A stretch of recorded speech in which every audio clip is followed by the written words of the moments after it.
Okey, kita dah sampai di negeri Batam di Indonesia tu sama sekali. So bila kita keluar daripada terminal feri Batam, kita akan terus tukar duit. Sebab kalau kita tak tukar duit sekarang, bila lagi?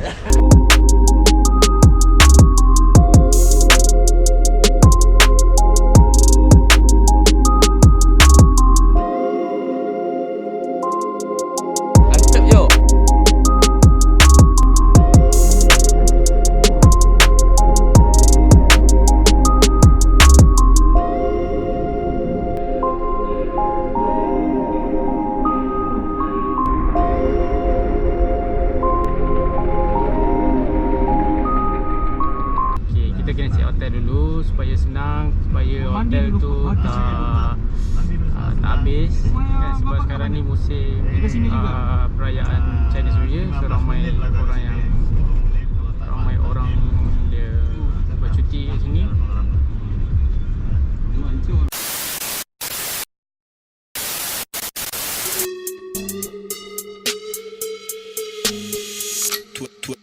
In the morning, pop shells for a living and berry gon' smell blood trail every minute. Rogue wave and you niggas no fair. When I hit them, every time I see it big, I don't hesitate to kill them. Ain't nobody give a fuck about a rule.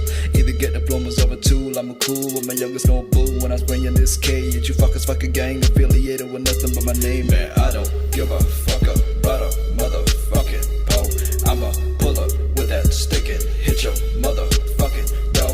Man, I don't give a fuck about a motherfucking pole. I'ma pull up with that stick and hit your motherfucking door. Yeah, people be starving and people be killing for food with that crack and that spoon. But these rich motherfuckers, they stay eating good, dropping waste, living good. Holding stick glocks, but you been a bitch, sucking thick cock. Fuck a grip, walk, hit a strip like in Bangkok. Never ever see me ever trip, but a live right. See me on the TV screaming, bitch, you a damn fraud.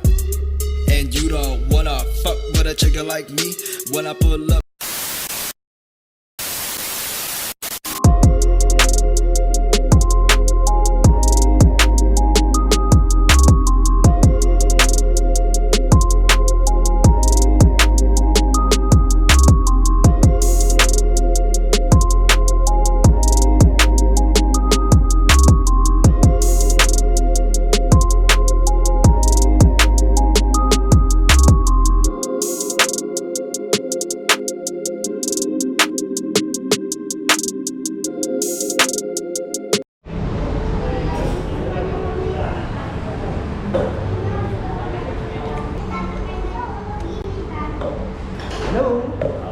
Selamat siang. Ya, mantap. Welcome to bebek goreng Haji Selamat. Okey. Sini Oli, mari kita lihat. Nah macam ni, Okey. ayam utuh. Ayam mudu. Nah macam ini bebek utuh. Betul. Nah, kalau nak satuan ada juga. Ada juga. Nah, ada dada bebek, paha bebek, ada dada ayam, paha ayam, ada kol goreng, ceker, ada hati ampla.